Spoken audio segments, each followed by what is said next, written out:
Voilà la suite de l'histoire.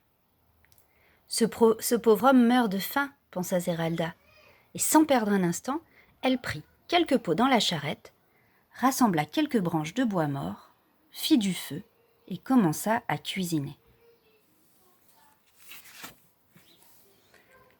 Elle avait tellement pitié de ce géant, à demi mort de faim, qu'elle utilisa la moitié des provisions qu'elle portait au marché, et bientôt elle lui présenta un potage de cresson à la crème, des truites fumées au capre, des escargots au beurre et à l'ail, des poulets rôtis, un cochon de lait.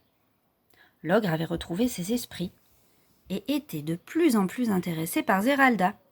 Le goût de tous ces plats était pour lui quelque chose de tout nouveau.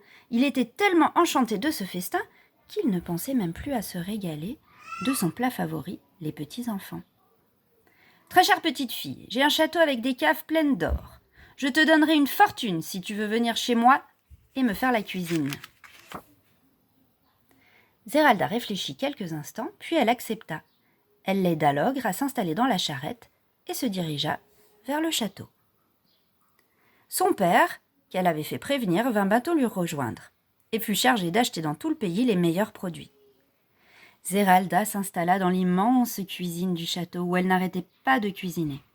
Elle composait de nouveaux plats, les menus les plus extraordinaires, et écrivait même des livres de cuisine.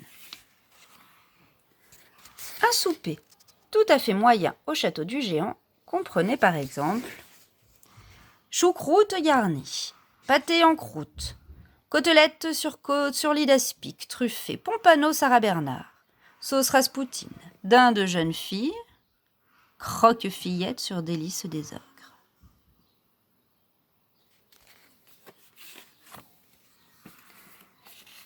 Maintenant qu'il mangeait tellement de bonnes choses, il n'avait plus envie de dévorer les enfants.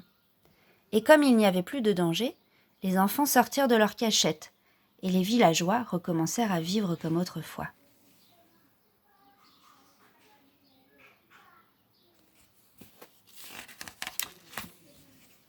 Et puis les années passèrent.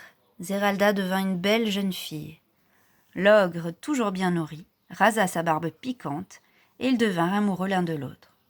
Ils se marièrent, menèrent une vie agréable et eurent un grand nombre d'enfants. On peut donc penser que leur vie fut heureuse jusqu'au bout.